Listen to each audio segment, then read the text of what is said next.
আসসালামু আলাইকুম। রাজারহাটে ওয়ারেন্টভুক্ত ৮ আসামি গ্রেফতার করেছে থানা পুলিশ। আমাদের কুড়িগ্রাম সংবাদদাতা মোহাম্মদ ইউসুফ খানের পাঠানো তথ্য ও ভিডিওচিত্রে দেখুন ডেস্ক রিপোর্ট। রাজারহাটে পূর্বশত্রুতার জের ধরে এক যুবককে পত্রপূর্বক মারধর করে পকেট থেকে টাকা ছিনিয়ে নেওয়া, ফাঁকা ট্যাম্পে স্বাক্ষর নেওয়া ও চাঁদাবাজির অভিযোগে দায়েরকৃত মামলার গ্রেফতারি পরোয়ানা মূলে ৬ আসামিকে গ্রেফতার করেছে পুলিশ।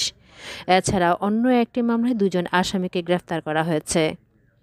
পুলিশ ও মামলা সূত্রে জানা যায়, উপজেলা সদরে দেবীচরণ গ্রামে ইয়াকুব আলীর পুত্র শরীফুল ইসলামকে একই এলাকার আসামিরা পূর্বশত্রুতার জের ধরে ২৭ সেপ্টেম্বর ২০২৩ সনে রাজারহাট কুড়িগ্রাম সড়কে টগরাইহাট বড়ফুলের পাড় নামক স্থানে আটক করে পরে তাকে পার্শ্ববর্তী ইটভাটার আড়ালে নিয়ে গিয়ে মারপিট করে আসামিরা ২১,০০০ টাকা ছিনিয়ে নেয়। এছাড়া জোরপূর্বক তার কাছ থেকে ফাঁকা ট্যাম্পে স্বাক্ষর গ্রহণ করে ২ লক্ষ টাকা চাঁদার দাবিতে ১২ ঘণ্টা বিভিন্ন স্থানে আটকে রাখে। এ ঘটনায় শরীফুল ইসলাম বাদী হয়ে কুড়িগ্রাম আমলি আদালতে ৭ জনের বিরুদ্ধে একটি মামলা দায়ের করেন।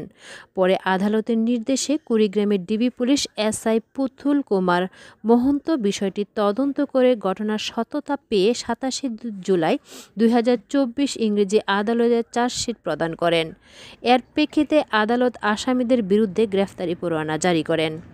দিবাগত রাতে মামলার আসামি উপজেলা সদরের দেবীচরণ গ্রামে রাজ্জাক, জাহিদুল ইসলাম, আব্দুল ওয়াহেদ, আব্দুল রাজ্জাক ও উপজেলা কুলিয়াতারি গ্রামের আদম আলী এবং চান্দামারি গ্রামের আবুল কালামকে গ্রেফতার করে। এছাড়াও অন্য একটি মামলার গ্রেফতারি পরোয়ানা ভুক্ত আসামি উপজেলার নাজিম খান ইউনিয়নে সুমনারায়ণ গ্রামের আব্দুর রহিম ও মুসাম্মদ বেগমকে গ্রেফতার করেন পুলিশ।